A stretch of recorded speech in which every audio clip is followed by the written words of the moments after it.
हमारे चैनल को सब्सक्राइब करें और बेल आइकन दबाएं।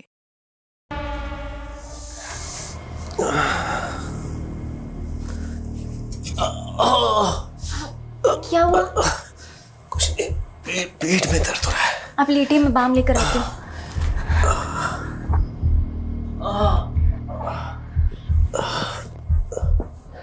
कितनी बार कहा है कि भारी सामान मत उठाया कीजिए। वर्कर लोग काहे के लिए रखे हैं? ज्यादा प्रॉब्लम हो गई और 10 दिन घर पे बैठना पड़ गया ना, तब पता चलेगा आपको। समझाइए अपने पापा को, क्योंकि इनसे ज्यादा समझदार तो आप हैं। थोड़ा आराम मिला? हाँ, आराम तो तुम्हारे हाथ लगाते ही मिल जाता है। अच्छा, तो एक काम करते हैं, एक क्लिनिक खोल लेते हैं। पेशेंट्स आएंगे, हम बस टच करेंगे और फीस ले लेंगे। खूब कमाई होगी और फिर हम उससे अपना एक नया बंगला ले लेंगे। सुनो, जितना टच करना है ना हमको कर लो, ठीक है? किसी और को किया ना बहुत बुरा होगा। तुम तो एक पर्सनल डॉक्टर हो ना। अच्छा। हाँ, और एक बंगले की बात, तो तुम्हारे लिए ना माल खरीदेंगे। अब पूछो माल का नाम क्या रखेंगे? क्या? रज्जी महल। सच्ची में? बातें बनाना तो कोई आपसे सीखे। अरे तुम भी तो सीख लो जरा। छोड़िए ना, बच्चे तीनों जगे हुए हैं, क्या कर रहे हैं? चौथे को भी जगने दो।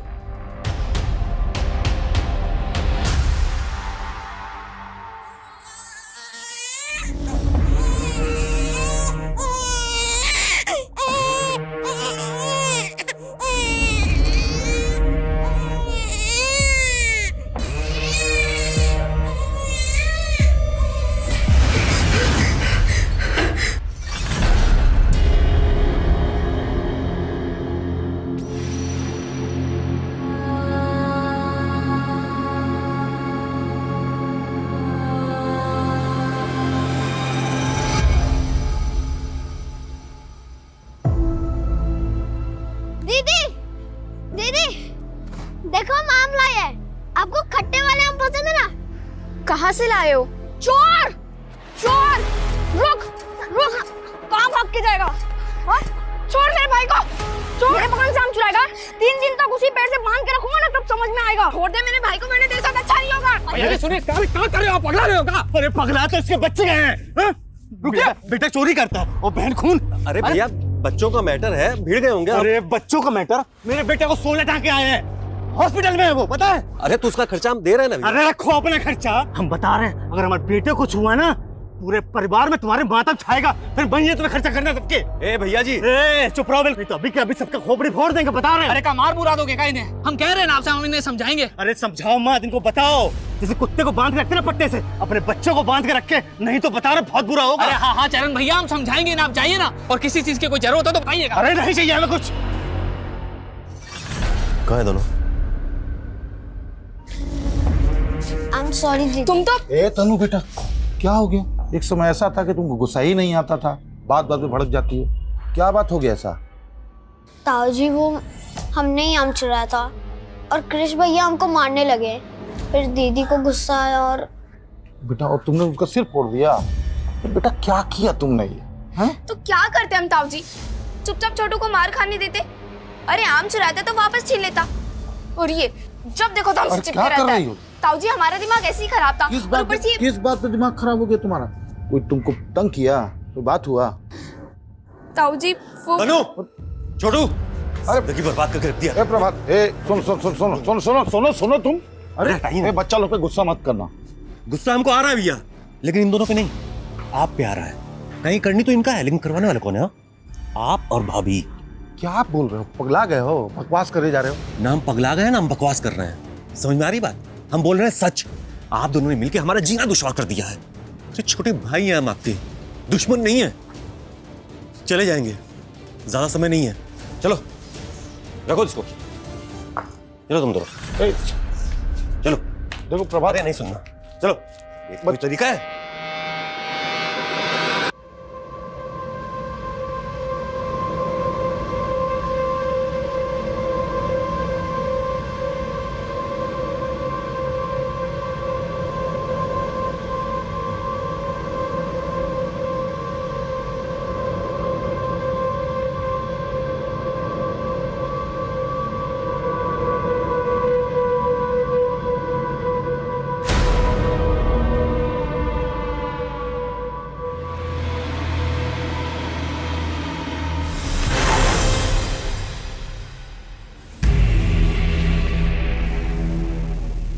छोटू छोटू छोटू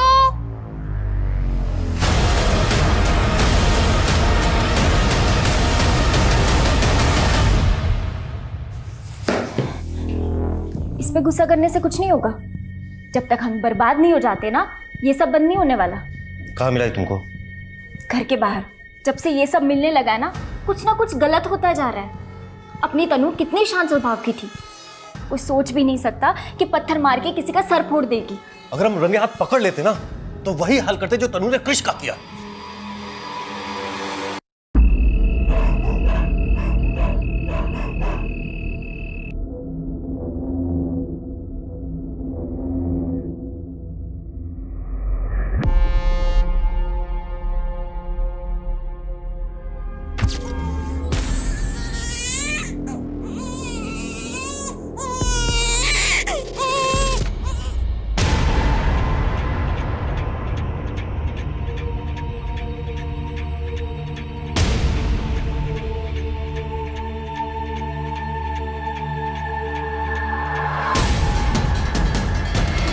माय गॉड सर, ये पूरे क्राइम सीन को सील कर दो। फॉरेंसिक टीम को बुलाओ, मुझे पूरी की पूरी डिटेल चाहिए। आपके रिश्तेदार थी वो? हाँ सर, हमारे छोटे भाई की पत्नी सर। लगता है उनको किसी ने नींद में ही मार दिया है, और उस बच्चे को भी। लेकिन अभी कल ही तो प्रभात भैया घर आए थे। आप? हाँ, हमारी पत्नी है सर। सर हमको अपने भाई प्रभात का और दो छोटा बच्चे का चिंता हो रहा है सर। वो पता नहीं कहाँ गया। आप कुछ कह रही थी कि प्रभात कल रात को घर आया था? हाँ हाँ सर। क्यों? सर वो लोग यहाँ से शिफ्ट होकर जमशेदपुर जाने वाले थे, बस आखिरी बार इसलिए मिलने आया था सर वो। शर्म आनी चाहिए आपको भैया, कितनी नीच सोच है आपकी। हम आपका करनी पकड़ लिए तो हम नीच हो गए। ए प्रभात, अपना भाभी से इज्जत से बात करो, समझे? इज्जत पाने के लिए ना इज्जत पाने लायक काम भी करना पड़ता है। गिन आती है आप लोगों से। खैर, जा रहे हैं शहर छोड़ के। कल जो करते मेरे करिए। तो उसके बाद आप लोगों की कोई बात नहीं हुई? नहीं सर। लेकिन सर प्रभात भैया और दोनों बच्चे हैं कहाँ? आप फिक्र मत करिए, उन्हें ढूंढ रहे हैं। इनके स्टेटमेंट्स ले लो। सर ये देखिए। बेटा बेटा, आराम से आराम से। इसकी बहन कहाँ है? कविता। सर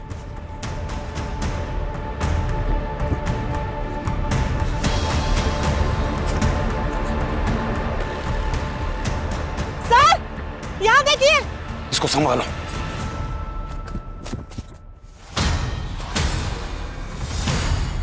ये खून? अरे बेटा, ओ बेटा, उठो उठो उठो। ठीक है। छोटू का है, छोटू का है, छोटू का है, छोटू ठीक है, छोटू ठीक है। अनिल, प्रिया, ये देखो आगे। छोटू तुम ठीक हो? तुम ठीक हो? तनु,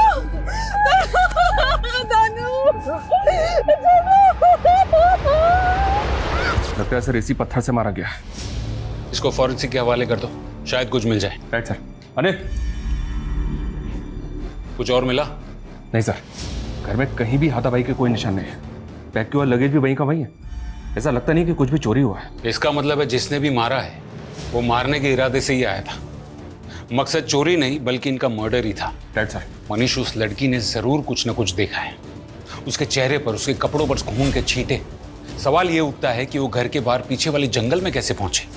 और उससे भी अहम सवाल ये है कि उनका बाप कहाँ है। सर कहीं ऐसा तो नहीं ये सब कुछ उनके बाप नहीं? इस वक्त कुछ भी रूल आउट नहीं कर सकते। सर यकीनन लड़की के स्टेटमेंट से बहुत कुछ पता चल सकता है, लेकिन वो काफी सदमे में है। अभी उससे कुछ भी पूछना सही नहीं होगा। कविता, उन दोनों बच्चों को मेडिकल एग्जामिनेशन के लिए भेजो। Yes sir.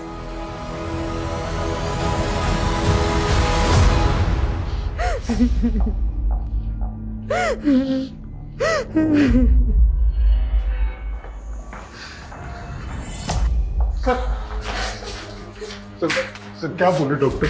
वैसे दोनों बच्चे अभी ठीक हैं, शारीरिक रूप से उन्हें कोई चोट नहीं पहुंची है, लेकिन लेकिन क्या? तनु के दिमाग पर असर पड़ा है। शायद उसने कुछ देखा है। लेकिन क्या ये वही बता सकती है? बेटा देखो, तुम्हें कोई कुछ नहीं करेगा, तुम बस बता दो कि तुमने क्या देखा। घर में कोई आया था? अच्छा, जब घर में कोई आया था तब पापा घर में थे? अगर तुम कुछ बोलोगी नहीं तो हम पापा को ढूंढेंगे कैसे? याद करो, कोशिश करो बेटा, जब कोई आया था तब तुम सो रही थी या जाग रही थी? तनु क्या हुआ था?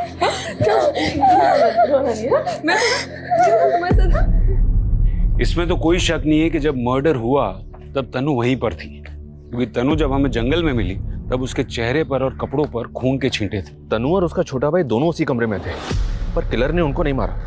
मेरा मतलब सर, 2 चश्मदीद गवाहों को जिंदा छोड़ दिया।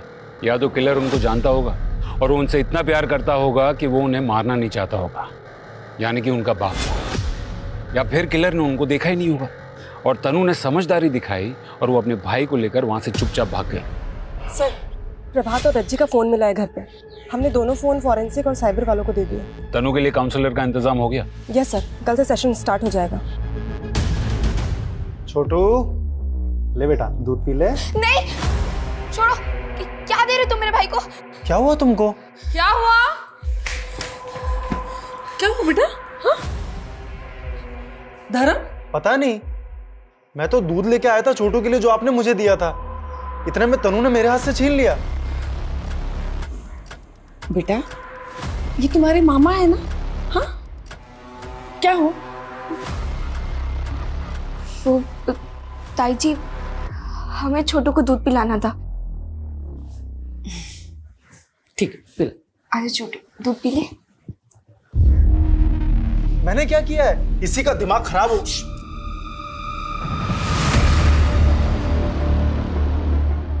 सर, वो लड़की पागल हो गई है, मैं नहीं। और आप ऐसा सोच भी कह सकते हैं? तुमने उनको धमकी नहीं दी थी? हम बता रहे हैं, अगर हमारे बेटे को कुछ हुआ ना, पूरे परिवार में तुम्हारे मातम छाएगा। सर, हम गुस्से में थे उससे। सर, वो लड़की इतनी पागल हो गई थी कि मेरे बेटे का सर फोड़ दिया। सर, ऐसा लग रहा था कि वो जान ले लेगी उसकी। एक बाप अपने बेटे का खून देखेगा ना तो गुस्सा तो आएगा ना। और उसी गुस्से में तुमने उसी तरह से उसकी माँ और उसके भाई का सर फोड़ दिया। सर, आप फिर से वही बात कर रहे हैं। जब से मेरे बेटे का सर फटा है ना सर, मैं उसके पास ही हूँ, उसको छोड़ के कहीं नहीं गया हूँ। शहर छोड़ के कहीं मत जाना, और जब भी बुलाया जाए पुलिस स्टेशन आ जाना। सर, प्रभात एक ग्रोसरी शॉप चलाता था मार्केट एरिया में, आमदनी ठीक ठाक थी। उसको आखिरी बार सुबोध के घर से निकलते देखा गया था। ये प्रभात और सुबोध के बीच में बनती थी? कुछ टाइम पहले तक दोनों फैमिली साथ में रहती, फिर रज्जी ने एक बच्चे को जन्म दिया। फैमिली बढ़ गई तो प्रभात अपनी पत्नी के साथ किसी अलग जगह पे शिफ्ट हो गया। तो पैसों का या पुश्तैनी जायदाद का कोई बंटवारा? नहीं सर, किसी पुश्तैनी जायदाद का कोई बंटवारा नहीं। सुबोध राजकीय विद्यालय में टीचिंग करता है और प्रभात के दोनों बच्चे उसी स्कूल में पढ़ते हैं। और दोनों की पत्नियां? रज्जी हाउसवाइफ थी सर। सबका कहना है कि वो अपने पति से बहुत प्यार करती थी। और सुबोध की पत्नी करुणा आयुर्वेदिक नुस्खे बेचती है और बनाती है, मोस्टली शौकिया तौर पर। दोनों के आपस में कोई अनबन नहीं थी। कुछ समझ में नहीं आ रहा है। सिर्फ चरण है जिसके पास ये मर्डर्स का मोटिव है, लेकिन उसका रिकॉर्ड भी एकदम क्लियर है, वो घर में ही था। जब तक ये प्रभात नहीं मिल जाता या फिर तनु कुछ बोलती नहीं, तब तक हम अंधेरे में रहेंगे। ये हो गई तुम्हारे लिए दवाई तैयार। लो लो, पियो पियो पियो पियो पियो पियो पियो, शाबाश। लो और पियो। ये इसे नहीं, तुझे पीना चाहिए। अरे अमन, तू कब आया? जब तू अपनी बेचारी का रोना रो रहा था। मैं कोई रोना नहीं रो रहा हूं, मैं अपनी जिंदगी में बहुत खुश हूं, अपनी खुशबू के साथ। देख रहा हूं मैं कितना खुश है तू। शादी करके घर बसाना चाहता था, सुंदर सुशील पत्नी चाहिए थी तुझे, और ससुराल वालों ने पकड़ा दिया ये डैमेज पीस। ए, तमीज में रहो, समझे? मेरे तमीज में रहने से क्या तेरी किस्मत बदल जाएगी? मुझे देख, नो रिस्पॉन्सिबिलिटी, नो बंदिश। सुबह से लेकर शाम तक ऐश करता हूँ और रात को डबल ऐश करता हूँ। देख अमन, जब तक तुझे बर्दाश्त कर रहा हूँ, किसी दिन मेरा दिमाग घूम गया ना। तुम में से अमन कौन है? जी मैं हूँ। क्या हुआ? तुमसे कुछ बात करनी है। मैम, 1 भी महीना ऐसा नहीं था कभी मेरी तनख्वाह देरी हुई हो। अच्छे इंसान थे। मतलब हैं, अच्छे इंसान हैं। उनकी किसी से कोई दुश्मनी थी? सवाल ही पैदा नहीं होता मैडम। उसकी वाइफ को कितने अच्छे से जानते हो तुम? मैं मिला हूँ, 3-4 बार उनसे मिला हूँ। प्रभात भाई अपनी बीवी से बहुत प्यार करते थे। मेरे घर पे देना है। तुम्हारी भाभी का जन्मदिन है ना, उसके लिए साड़ी है। उसको तोहफा देने के बाद उसके चेहरे पे जो खुशी होती है ना, उसको देखने का मजा ही कुछ और है अमन बाबू। ठीक है, जरूरत पड़ेगी तो थाने बुलाएंगे। ठीक है।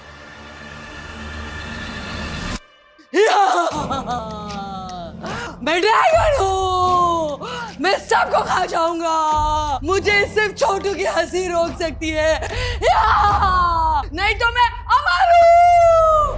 और जैसे जैसे छोटू की हंसी बढ़ती जाएगी, वैसे वैसे मेरी शक्ति कम हो जाएगी।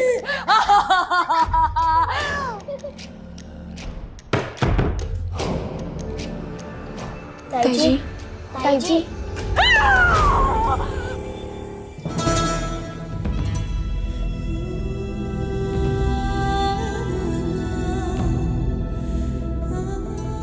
सुबोध जी, लगता है आपकी वाइफ इन बच्चों से बहुत प्यार करती है।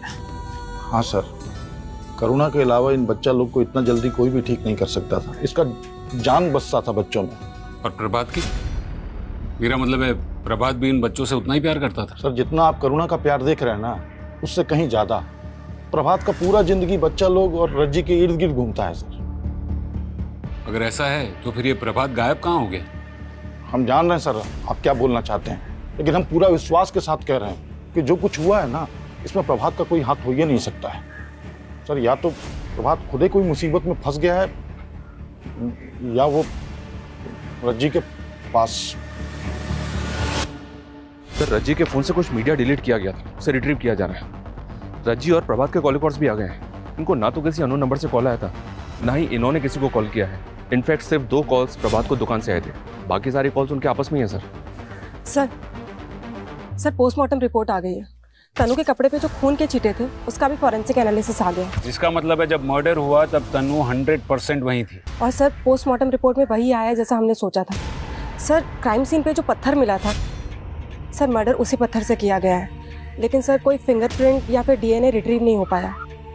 सर रज्जी पे 4 से 5 बार उस पत्थर से वार किया गया है और बच्चे पे 1 बार। इसका मतलब है मारने वाले के दिमाग में बहुत ज्यादा नफरत भरी हुई थी। सर इसी वजह से पत्थर पे इतना ज्यादा खून था कि कोई फिंगरप्रिंट नहीं मिल पाया। और कुछ अनयूजुअल? यस सर, रज्जी के साथ रेप भी हुआ था। व्हाट? लाश के साथ रेप? मतलब नेक्रोफिलिया? मतलब ये बंदा मुर्दों के साथ सेक्स करता था? बच्चों के लिए काउंसलर आ रहे हैं ना? Yes sir. देखो बेटा, हम जानते हैं कि आप बहुत दुखी हो, लेकिन उस किलर ने आपके छोटे भाई गोलू को बहुत चोट पहुंचाई है ना, और आपकी माँ को भी ना। बेटा, उस आदमी ने जब आपके छोटे भाई को और आपकी माँ को मारा तब आप वहीं थी ना?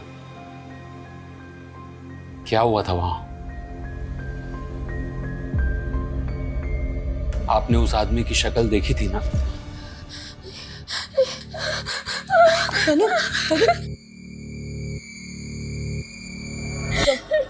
प्लीज, अभी तनु बहुत डरी हुई है, हम बाद में पूछताछ करेंगे।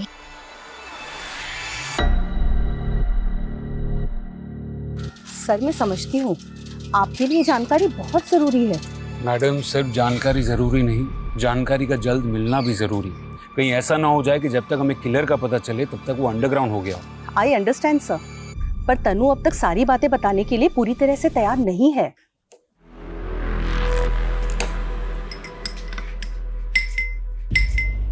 ताई जी, आप ये दूध में क्या मिला रही हैं? बेटा, ये जड़ी बूटी ताकि तुम दोनों को अच्छे से नींद आए और खासकर तुम्हें बुरे सपने ना आए। ताई जी, हमको बहुत डर लगता है। इसीलिए तो दवाई दे रही हूँ, सारा डर खत्म हो जाएगा। अब चलो चलो बेटो, यहाँ पे चलो। गुड गर्ल, ये लो, और पूरा खत्म करना है, ठीक है ना? पियो पियो पियो। Good boy.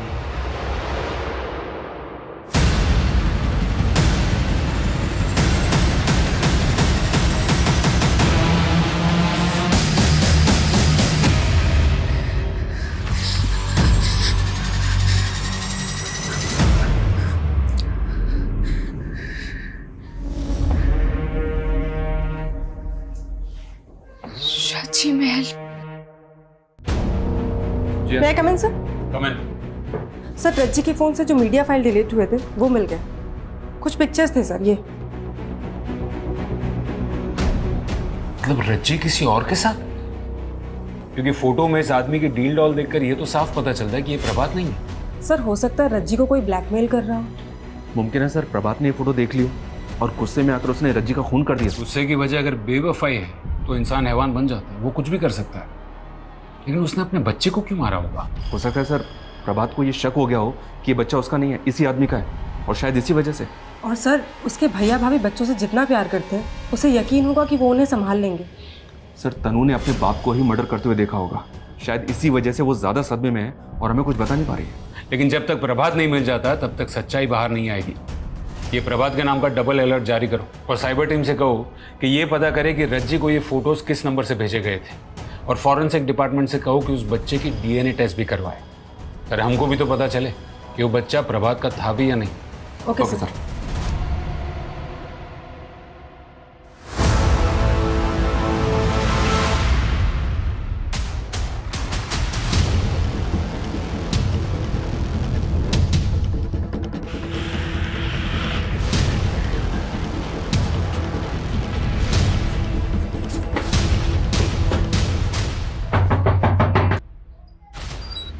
अमन कहाँ है?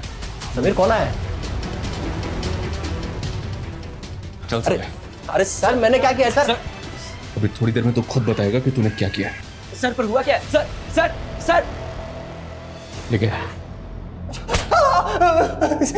तूने रज्जी को फोटो भेजे थे ना? सर मैंने नहीं भेजे, हो सकता है मेरे फोन से किसी और ने भेज दिया। तूने रज्जी को फोटो भेजे थे कि नहीं? सर मैंने भेजे थे। वो प्रभात भैया ने एक बार मुझे अपने घर भेजा था किसी काम के लिए। भाभी जी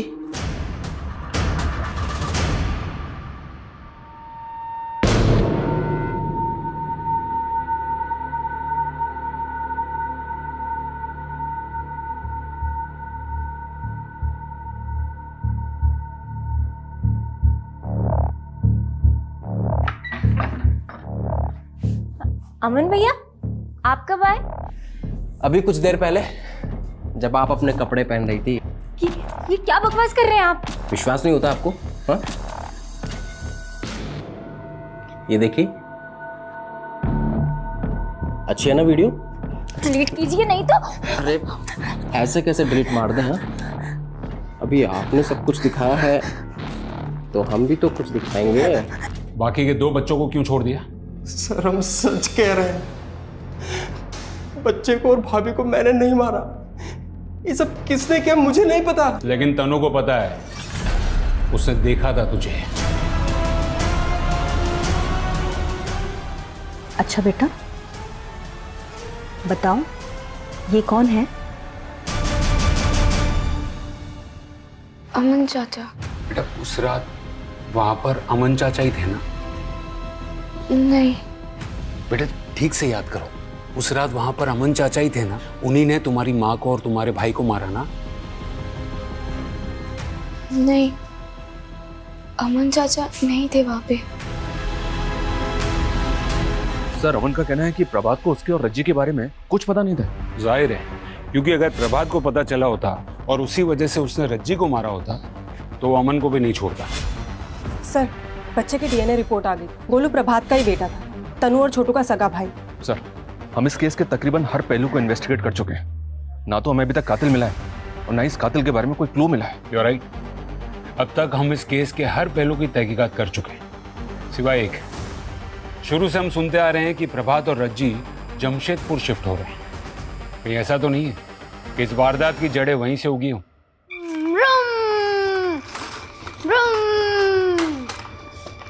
छोटू हमको आज से बात ही नहीं करनी। हमसे गुस्सा हो तुम?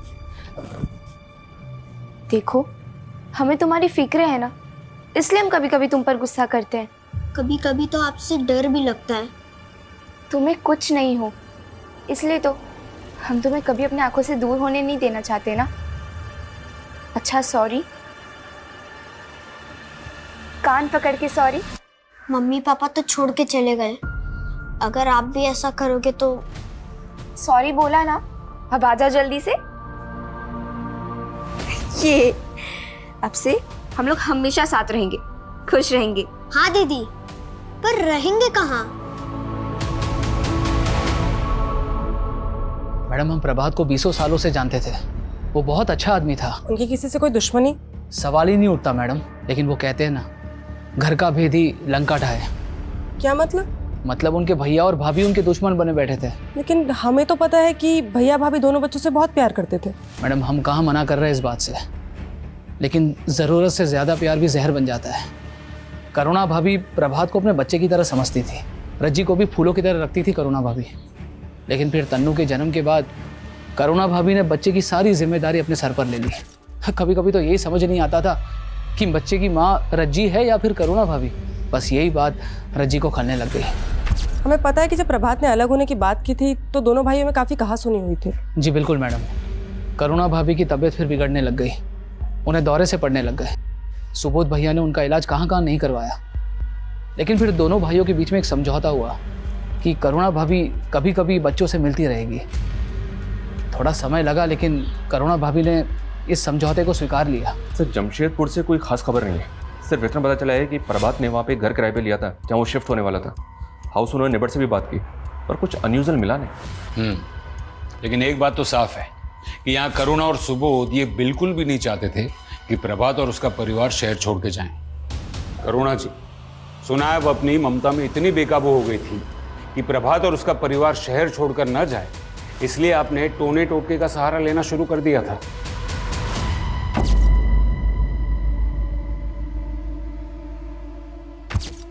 देखिए, जितना जल्दी सच बोलेंगे ना उतना बेहतर रहेगा तुम दोनों के लिए।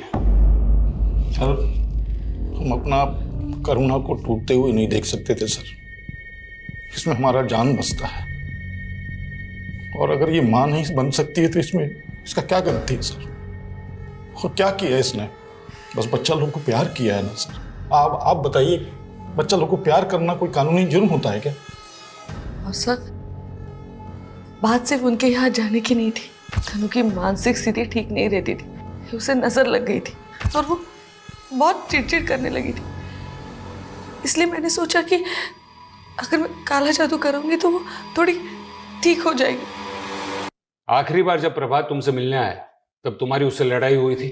नहीं सर, हम अपना भाई से कभी लड़ ही नहीं सकते थे। वो तो थोड़ा कहासुनी हो गया था। प्रभात, अपना भाभी से इज्जत से बात करो, समझे? इज्जत पाने के लिए ना इज्जत पाने लायक काम भी करना पड़ता है। वो सब भूल गया था सर। वो सब कुछ भूल गया था जो हम उसके लिए किए थे। वो बस हमसे पीछा छुड़ाना चाहता था। और इसीलिए तुमने उसकी जान ली। उन दोनों बच्चों को छोड़ दिया जिससे तुम्हारी पत्नी को लगाव था, लेकिन उस मासूम बच्चे की जान ले ली जिसे रज्जी ने अपने करीब रखा था। और फिर अपने बदले की आग में तुमने रज्जी की लाश के साथ भी। क्या बोल रहे हैं सर आप?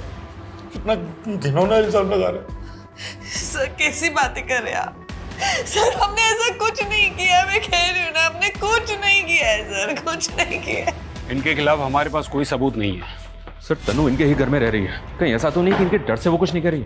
अनीश, वो उनकी गाड़ी में, सिर्फ शक के बिना पर हम कोई कदम नहीं उठा सकते। फिर भी उन पर 24 घंटे नजर रखो। कमाल है, हर कोई ऐसा कह रहा है कि हत्याकांड के कुछ दिनों पहले से ही तनु अजीब बिहेव कर रही थी।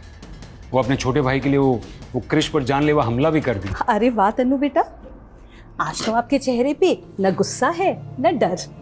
अच्छा एक बात बताओ, दुनिया में आप सबसे ज्यादा किससे प्यार करते हो? छोटू से। छोटू से? वो है ही इतना प्यारा, तभी तो आप छोटू को सबसे बचाते ही रहती हो, है ना? उस दिन भी आपने छोटू को बचाने की कोशिश की ना, इसीलिए आपने पत्थर से कृष का सर फोड़ दिया ना। इसका मतलब कोई भी छोटू को अगर तकलीफ देने की कोशिश करेगा तो मैं उसका सिर फोड़ दूंगी। सर, तनु का केस थोड़ा पेचीदा है।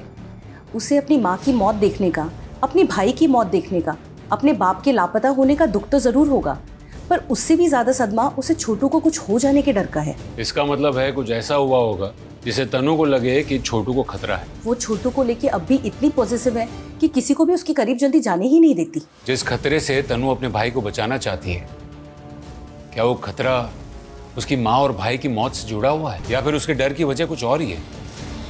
और क्या ये खतरा अब भी कायम है? ये आप क्या बना रहे हो दीदी? ये रज्जी महल है। ये पापा ने हमारे लिए बनाए। यहाँ आंगन में होगा झूला और फिर यहाँ से ऊपर जाने के लिए हमारे कमरे में होगी सीढ़ी और हमारे कमरे में होगा एक गद्देदार बेड जिसमें तुम खूब उछलोगे, है ना? हाँ। माँ पापा भी वहाँ होंगे? क्या वो हमारा इंतजार कर रहे हैं? माँ तो नहीं, लेकिन पापा जरूर होंगे वहाँ पे। हमारे भाई सब प्रभात की मौत हुई 12 दिन पहले और उसकी डेड बॉडी मिली है अभी 2 दिन पहले। पोस्टमार्टम में मौत की वजह? सर पे चोट। लेकिन मर्डर के लोकेशंस अलग अलग हैं। जिस जंगल में प्रभात की लाश मिली, हो सकता है किलर ने प्रभात को उसी जंगल में मारा, वहां डंप किया और फिर प्रभात के घर चला गया। इसका मतलब है मनीष कि वो दोनों बचे हुए बच्चों को भी मारने की कोशिश करेगा। हमें तनु के बारे में और जानकारी निकालनी होगी। उसकी मानसिक स्थिति इस वारदात के पहले कैसी थी, उसका बिहेवियर, उसके दोस्त, सब कुछ। सर पूछताछ में पता चला है कि सुबोध ने स्कूल जाना शुरू कर दिया, जबकि हमें अभी ही प्रभात की डेड बॉडी मिली है। तनु की तो स्कूल में सबसे अच्छे स्टूडेंट्स में गिनती होती थी सर, और स्कूल के सारे स्टाफ को बड़ा दुख हुआ था ये सब जानकर। अच्छा, इस घटना से पहले तनु के साथ कोई हादसा हुआ था क्या? मेरा मतलब है कुछ ऐसा जिससे वो डर गई थी। नहीं सर, तनु के साथ तो ऐसा कुछ भी नहीं हुआ था। हाँ, लेकिन छोटू के दोस्त के साथ एक दुर्घटना जरूर हुई थी। क्या हुआ था? छोटू के दोस्त को सांप ने काट लिया था और बेचारे की डेथ हो गई थी। नाम क्या था उसका? रोहन। तनु, छोटू, सुनिए, आपने तनु और छोटू को देखा क्या? क्यों, क्या हुआ? पता नहीं कहाँ चले गए।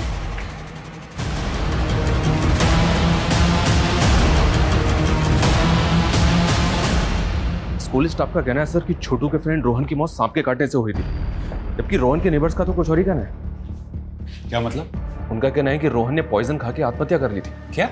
क्या सर? कहीं ऐसा तो नहीं कि तनु ने रोहन के साथ गलत होते हुए देख लिया हो और इसीलिए वो छोटू को अपने पास ही रख रही थी?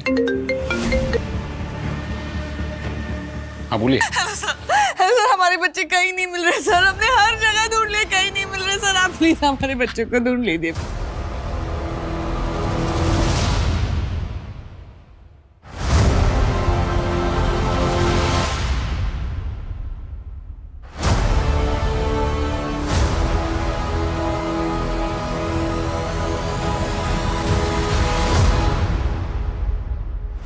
मॉलेस्टेशन?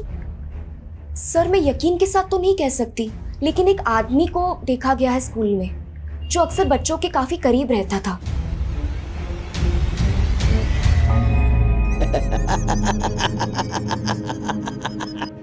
बस दीदी, अब नहीं पीना। बेटा थोड़ा और पी लो। नहीं आंटी। बेटा, ऐसे किसी को बिना बताए कहीं चले जाना ये गलत है ना? कहाँ जा रहे थे? रज्जी महल जा रहे थे हम लोग। रज्जी महल? ये कहाँ है? अंकल, पापा ने जमशेदपुर में हमारे लिए घर बनाया, उसका नाम उन्होंने रज्जी महल रखा है। हम वहीं जा रहे थे ताकि मेरे छोटू को कुछ ना हो।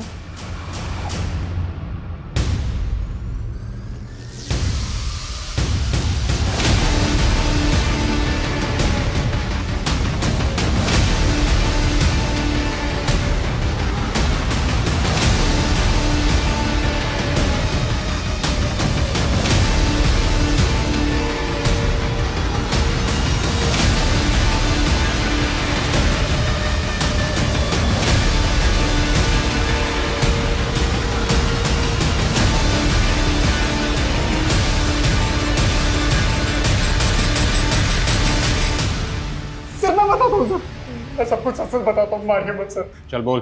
सर मैं स्कूल की कैंटीन में चीजें सप्लाई करता हूँ, बस मेरी एक ही गंदी आदत है सर, उसी में फंस जाता हूँ सर।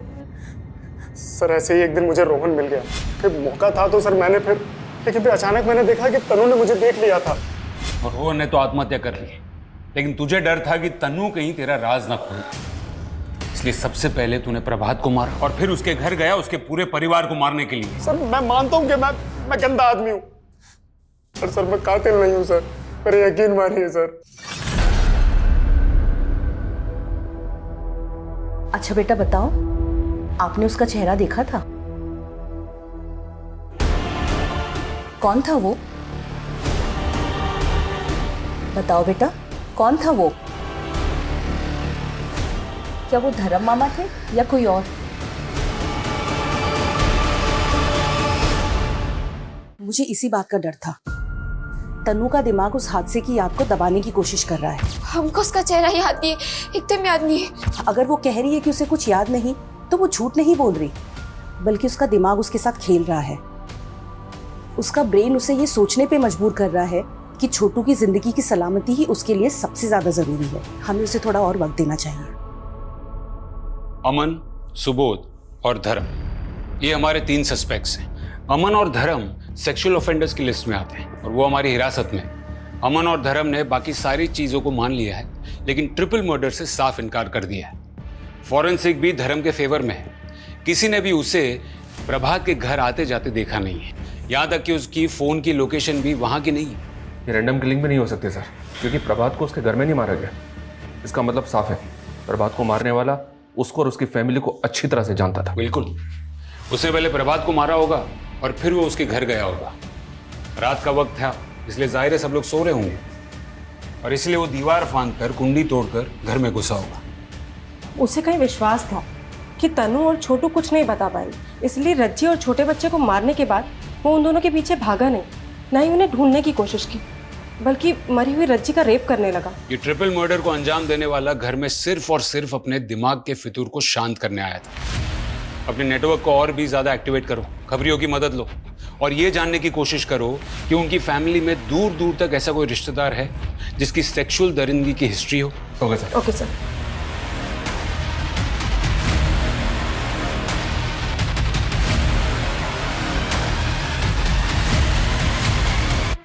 वैसे तो बहुत नौटंके आते ही इधर साहब, पर एक बेवड़ी ने ना हमारी नाक में दम कर रखा था। ऐसा क्या करता है वो? पता नहीं कहाँ से साहब सेक्स बढ़ाने की दवा खाकर आता था। हमने तो अपनी लड़कियों को समझा दिया साहब कि अगर ज्यादा परेशान करे ना तो ऐसी एक्टिंग करना कि जैसे मर गई, पर साला तब भी नहीं मानता था। अरे डेड बॉडी से भी करने को तैयार हो जाता था। सेक्स के लिए पागल है साला। इस लीड पे काम करो, हो सकता है कि इसका कोई रिश्ता हो इस ट्रिपल मर्डर से। यस सर, हमने हर कोठे पे अपने आदमी प्लेस कर दिया। वहां के लोगों को भी कह दिया है कि जैसे ही वो आए हमें इशारा कर दें।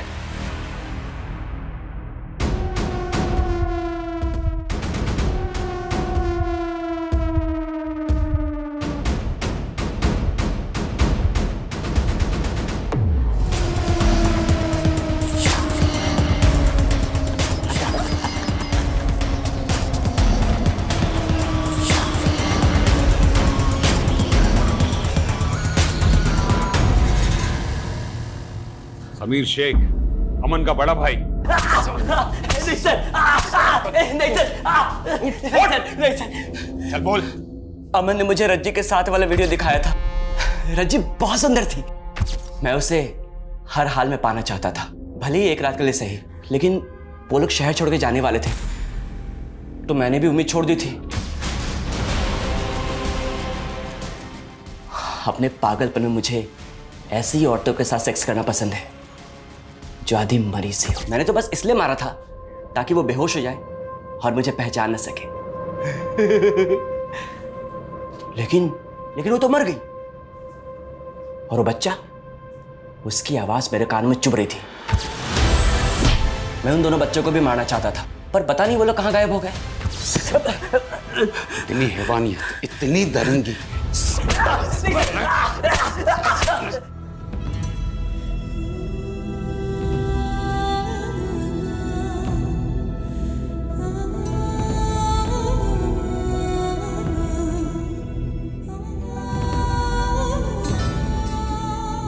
एक छोटी सी नन्ही सी फैमिली इतनी यातनाओं से गुजर रही थी और किसी को पता नहीं था। एक तरफ अमन रज्जी को ब्लैकमेल करके सेक्सुअली एक्सप्लॉइट कर रहा था, तो दूसरी तरफ तन्नू ने जब पता किया कि उसके छोटे भाई के दोस्त के साथ दुर्व्यवहार हो रहा था, तो वो अपने भाई को बचाने की कोशिश में लग गई। दोनों ने सेम गलती की, बात को छिपा कर रखी। अगर रज्जी ने आवाज उठाई होती या तन्नू ने भी आवाज उठाई होती ना, तो या तो यह हादसा होता ही नहीं या फिर कातिल बहुत पहले पकड़ा जा चुका होता।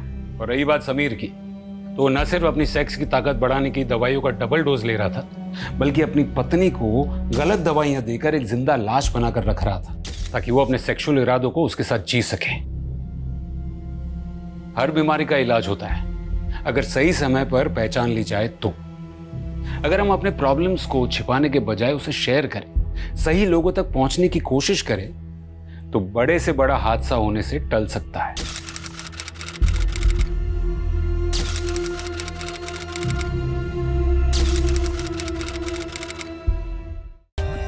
For more updates, subscribe to our channel, click the show links and enjoy watching the videos.